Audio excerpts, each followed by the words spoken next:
All right, hey there, folks. Welcome to yesterday's news for August 10th, 2018.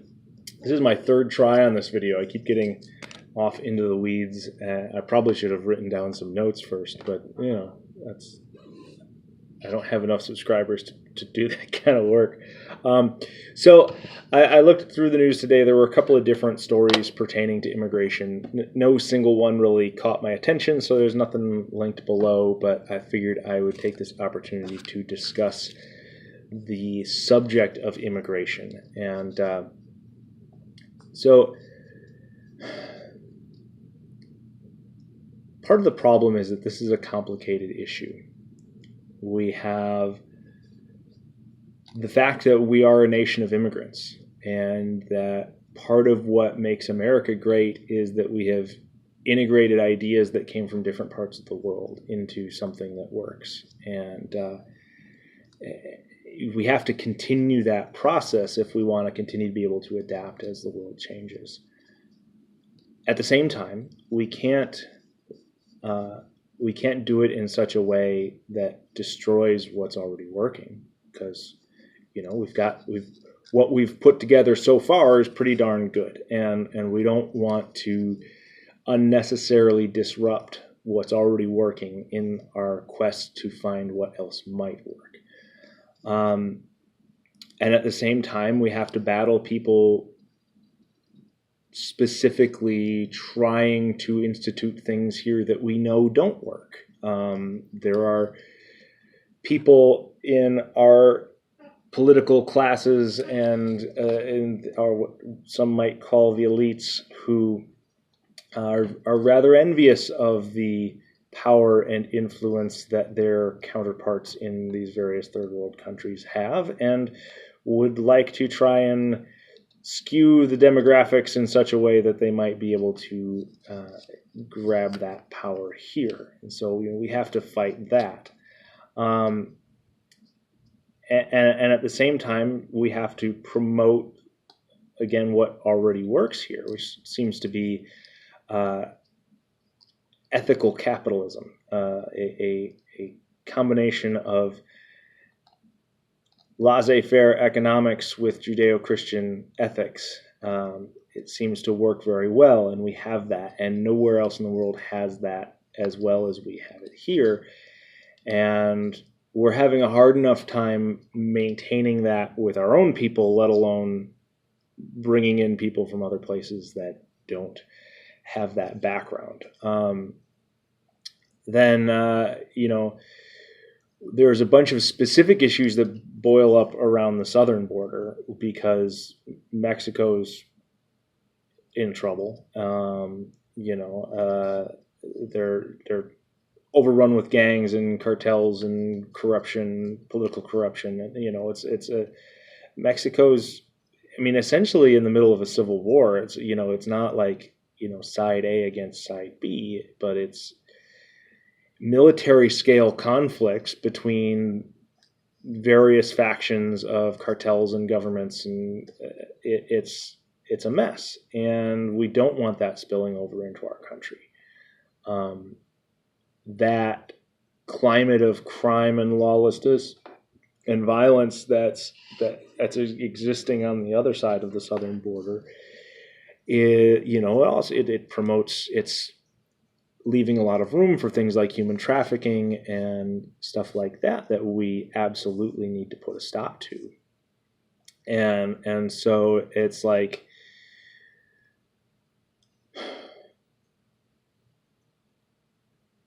what do we do in this world? We have something amazing here in America. What do we do with that? What is our responsibility? Is our responsibility to take people in from other places? Or is our responsibility to export what we have here? I would much rather get Mexico on its feet so that they could have a Western democracy with our ethical capitalism and, a prosperous functioning nation. And then we could have an open border. We wouldn't need a stupid wall. I don't I don't like the idea of the wall, but if Mexico's in the middle of a civil war, well, kind of want to keep it on the other side of the border. So what should we do? Should we be, engaged in Mexico trying to fix it? I don't know. That we tend to get in trouble for interfering in the affairs of other nations. But on the same token, we don't want their problems being exported to us. And then coming back to the human trafficking, well, a lot of that's coming from the other direction, in politically. So a lot of that is a consequence of things coming from the other direction politically. So we make it so hard to come here legally that people become desperate trying to flee whatever kind of oppression they're under. And they're taken advantage of, and they're packed into crates or shipping containers, and they're brought over here, and they're sold into brothels that, underground brothels and things like that. And that's not okay. And if we made it easier for those people to come here legally, then we would eliminate the market base for the human traffickers. If there wasn't millions of people lining up trying to get here that we're not letting in, then there wouldn't be a pool of people for them to take advantage of. And at the same time, there's way more people in this world in need of help, who are facing oppression and whatnot, then we have room in this country. It's a big country, but it's not that big. Half the country's uninhabitable desert. So, we're not really in a position to take in everybody who needs it. Certainly we can take some. And I'm not a fan of the whole idea of we're only going to take the best and the brightest. We should take the people we should take people seeking political asylum first. We should take people fleeing oppression, oppressed minorities from other places. We should take them first. That's what we should do. It's the right thing to do. If we're going to continue to be what makes America great, which is Christian capitalists, then that's what we need to do. Because that's what Jesus would do, and it's also a good business decision. So let's do that. Because, hey, people who've been through oppression, they're tough people, and, they can accomplish some stuff once they get here. Give them a little freedom, give them a little resources. So, hey, let's find those downtrodden people and bring them, because they're going to be a good resource for us at the same time as we're doing the most good in the world by getting people out of bad situations. But that's still not enough. We can't bring in every oppressed person. So what do? I think a lot of it comes down to we need to have the confidence that what we've got going here is good enough to be worth exporting to the world. And not in a half-assed, we just blew up your country, here's democracy, see you later, good luck, like we did in Iraq. Like, we need to send teachers more than soldiers. We need to send businesses to build factories. We need to invest in these third world countries, because what we have here isn't the natural state of man. This came about because of a long list of improbable events. And just blowing up the dictator doesn't mean that what we have here is going to spring up. We forget that the English had 1,000-year history of democracy before we wrote our Constitution.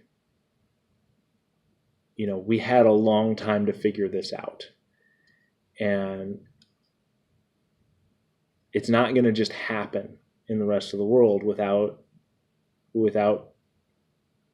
proactive effort to spread these ideas that make America work. And then, hey, if we do that, and we could have, instead of just the United States, we could have 20 countries that are just as free, just as prosperous as the United States. And then maybe we can take in all the oppressed people in the world if there's enough of us.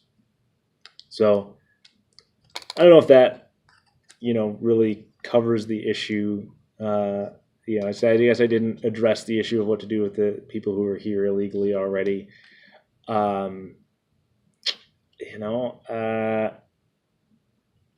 Look, we can't say all is just, no harm, no foul, because there are people who have suffered waiting in line to immigrate legally. It's not fair to them. But on the same token, we've got people who are going to call anything short of a firing squad amnesty, and that's not okay. We can't necessarily deport all of these people. I've heard way too many people on the right be comfortable with, like, hey, let's just make America not such a great place anymore because you can't find a job. That's not a good strategy either. I think there needs to be, basically, we need to fix our immigration system so that there is a fair and reasonable way to get here legally. We need to do that in such a way that it doesn't become a major burden on social services. So, something along the lines of, hey, you don't qualify for welfare benefits till you've been here for X amount of time. That would help, keep some of those problems that people are worried about down. And then, the people who are already here, okay, you're good. We'll give you a green card, but you can get permanent residency, but you can never have citizenship. That's a good thing. That'll work, because then it's, hey, they can't vote. The thing that we're worried about is them, bringing the bad ideas that they're fleeing, So, we have to be reasonable. We can't just, oh, they committed this one crime, we can't ever let them in the country. No, a lot of people have been here a long time, and a lot of them, that's the only crime they've ever committed. So continuing to treat them as fugitives is also not okay. And that brings me to another point of what's driving a lot of the political tension, is that right now we have millions and millions of people in this country who are living as fugitives, and they can't go to the police if their rights are violated, or they're afraid to anyways. And there are a lot of people who profit from this situation, and that's not okay. And we can't get in bed with those people because they're on our side of some political issue. It's not okay to take advantage of people who are in a situation like that. And it's certainly not okay to get in the way of solving a problem like our immigration system because you want to have a crop of people that you can take advantage of. So that's a very real problem. So I mean, I guess that explains why we can't make any progress on this issue, is because there's too many competing interests, most of which are not good, and many of which are pushing for different directions, and so you can't really form enough of a coalition to actually do what needs to be done, which is fix the legal immigration system, then enforce the law, then figure out an ethical solution to what to do with the people who are already here, all while promoting legal immigration and bringing in those ideas and those people from around the world without losing sight of the ideas that make America work, which we're frankly not doing a very good job of protecting on our own anyways. So, oh well. So that's my 15 minutes worth of musings on a complicated, messy, and divisive subject. And I hope maybe we can have some more reasonable conversations, and maybe at the grassroots level we can just all get together and say, hey, we're not okay with the people who are taking advantage of the situation. Okay. And we're not okay with human trafficking, and we're not okay with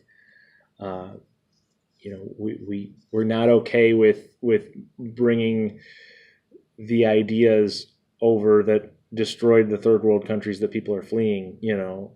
That's stuff that we should all be able to get on board with.